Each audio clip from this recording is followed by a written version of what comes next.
ఈ ఇన్సిడెంట్ పంజాబ్లో జరిగింది. ఒక 30 ఇయర్స్ ఉన్న మేల్ క్రికెట్ ఆడుతూ తన 50 రన్స్ ఫినిష్ చేస్తూ 6 కొట్టి అలా నడుచుకుంటూ వెళ్ళి కూర్చొని కొలాప్స్ అయిపోయాడు. This is sudden cardiac arrest. And ఈ మధ్య కాలంలో మనం ఇలాంటివి చాలా ఎక్కువ చూస్తున్నాం, అది కూడా యంగ్ అడల్ట్స్లో. ఎందుకంటారు? ఇది క్రికెట్లోనే కాదు, ఏ స్పోర్ట్ ఆడుతున్నా కూడా, లేకపోతే ఏదైనా యాక్టివిటీ చేస్తున్నా కూడా జరగచ్చు. అంతెందుకు, మనం జిమ్లో వర్కౌట్ చేసే వాళ్ళని కానీ, తర్వాత స్టేజ్ మీద డాన్స్ చేసేటప్పుడు ఇలా కొలాప్స్ అయిన వాళ్ళని కానీ, అంతవరకు ఎందుకు, స్టేజ్ మీద స్పీచ్ ఇస్తూ కూడా కొలాప్స్ అయిన వాళ్ళని చూసే ఉంటాం. అండ్ ఇవన్నీ మనం వీడియోస్లో రికార్డ్ అయి చూసినవి మాత్రమే.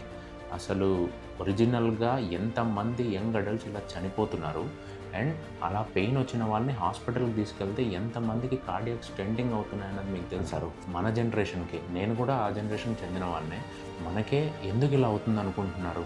దీనికి చాలా రీజన్స్ ఉంటాయి. ముఖ్యమైనవి ఏంటంటే, వాళ్ళకి ఆల్రెడీ అండర్లయింగ్ కార్డియాక్ ఇష్యూస్ ఉండొచ్చు, వాళ్ళ ఫ్యామిలీ హిస్టరీలో కార్డియోవాస్కులర్ డిసీజ్ ఉండొచ్చు. అన్నిటికంటే ముఖ్యమైనది మన హెల్త్, లైఫ్ స్టైల్, మనం తినే ఫుడ్. మొదటి రెండు మన చేతుల్లో లేనివి, బట్ మూడోది మాత్రం డెఫినెట్లీ మన చేతుల్లోనే ఉంది, అండ్ దానికి మనమే బాధ్యులం. ఈ ఫాస్ట్ ఫార్వర్డ్ మోడర్న్ లైఫ్ స్టైల్లో మనం తినే తిండి దగ్గర నుంచి మనం రోజు చేసే ప్రతి పని దీంట్లో ఇన్వాల్వ్ ఉంటుంది. ఎంతమంది అసలు మనం ఫిజికల్ ఎక్సర్సైజెస్ రెగ్యులర్గా చేస్తాం చెప్పండి? అండ్ దానికి తోడ నిద్ర కూడా సరిగ్గా పోం. నిద్ర లేకపోవడం వల్ల కూడా కార్డియాక్ అరెస్ట్ వచ్చే రిస్క్ ఉందని మీకు తెలుసా? సో స్పెషల్గా 30 ఇయర్స్ 40 ఇయర్స్ ఉన్న వాళ్ళు ఏదో ఒక యాక్టివిటీని ఇన్కార్పొరేట్ చేసుకోండి మీ లైఫ్ స్టైల్లోకి. బేసిక్ వాకింగ్ నుంచి హెవీ వర్కౌట్స్ వరకు అన్నీ చేయొచ్చు. మీరు ఫస్ట్ ఏదో ఒకటి స్టార్ట్ చేయండి, ఆ తర్వాత వాటిల్లో బెస్ట్ ఏది, ఏం తినాలి అవన్నీ స్లోగా తెలుసుకోండి. అండ్ మన వీడియోస్లో ప్రోటీన్, ఫైబర్, ప్రోబయోటిక్స్ ఇలా ఏది తినాలి, స్పెషల్గా మన జనరేషన్ వాళ్ళు హెల్తీగా ఉండడానికి, వెళ్ళే కొద్దీ సర్జరీలు అవ్వకుండా, ఇలాంటి ఇన్సిడెంట్స్ జరగకుండా ఉండాలంటే మనం మన సైడ్ నుంచి కూడా చాలా చేయాల్సి వస్తుంది. అండ్ మీకు ఒకవేళ ఫ్యామిలీ హిస్టరీ ఉంది, లేదా మీ హెల్త్, మీ లైఫ్ స్టైల్ మీకు తెలుసు అనుకోండి, ఇప్పుడు 2 ఇయర్స్కి ఒకసారి ఒక కార్డియాలజిస్ట్ని కలవండి, మీ డౌట్స్ అన్ని క్లారిఫై చేసుకోండి. అండ్ వాళ్ళు కొన్ని స్క్రీనింగ్ టెస్ట్ కూడా చేస్తారు, like ECG, 2D echo, treadmill test లాంటివి. ఇవి చేసినప్పుడు హార్ట్ని ఎవాల్యుయేట్ చేస్తారు. అండ్ కొన్ని బ్లడ్ టెస్ట్ ఉన్నాయి, lipid profile, apolipoprotein, HSCRP, homocysteine ఇలాంటివి. వీటన్నిటిని చేయడం వల్ల మనకి కార్డియాక్ ఇష్యూస్ వచ్చే ఛాన్స్ ఉందా అని మనం ముందే తెలుసుకొని మనని మనం కాపాడుకోవచ్చు. మనం ముందు వాళ్ళకి ఇన్ని టెస్ట్ కానీ, ఇంత టెక్నాలజీ కానీ అవైలబుల్గా లేదు, బట్ మనకుంది, దాన్ని మనమే యూజ్ చేసుకోవాలి. సో మీకు డౌట్ ఉంటే స్క్రీనింగ్కి కార్డియాలజిస్ట్ దగ్గరికి వెళ్ళి ఆయన సజెస్ట్ చేస్తే ఈ టెస్ట్ చేసుకోండి. అండ్ అన్నిటికంటే ఇంపార్టెంట్, ఇలాంటి సిచ్యుయేషన్స్లో మీరు ఉన్నప్పుడు మీకు బేసిక్గా తెలియాల్సింది సిపిఆర్. సిపిఆర్ అంటే కార్డియోపల్మనరీ రిససిటేషన్. మీరు సినిమాల్లో చూసే ఉంటారు, ఛాతీ మీద ఒత్తుతూ ఉంటారు, ఊపిరి నోట్లో ఊదుతూ ఉంటారు, ఇదే సిపిఆర్. ఇవాళే యూట్యూబ్లో దీని మీద ఎన్నో వీడియోస్ ఉన్నాయి, ఏదో ఒకటైనా కంప్లీట్గా చూడండి. మనకెందుకు అవుతుందిలే అని మాత్రం అనుకోవద్దండి. మీరు సిచ్యుయేషన్కి ప్రిపేర్డ్గా ఉంటే ఆ సిచ్యుయేషన్ రాదు.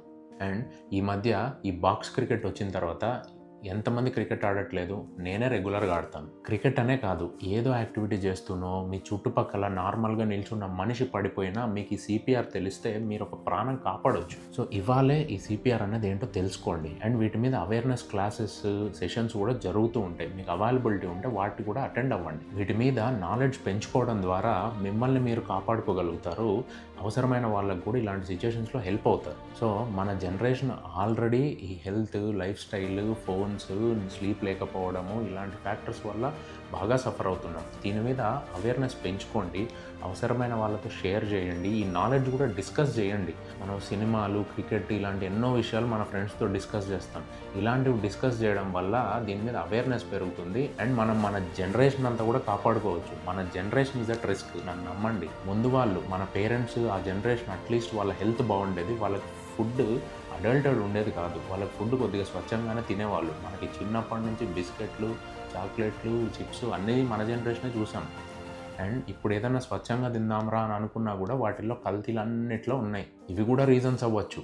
అండ్ దానికి తోడు మన లైఫ్ స్టైల్ మీకు తెలిసిందే, ఏది పడితే అది తినడం, స్విగ్గీలు, జొమాటోలు, అన్నీ ఆన్లైన్ ఫుడ్, అండ్ స్లీప్ లేకపోవడం, ఫోన్లు. సో ఇలాంటివన్నీ కలిపి కూడా మన జనరేషన్కి ప్రత్యక్షంగానో పరోక్షంగానో ఇలాంటి కార్డియాక్ ఇష్యూస్ రావడానికి రీజన్ అయ్యే ఛాన్స్ ఉంది. So friends, stay aware, stay healthy, and share it to save lives.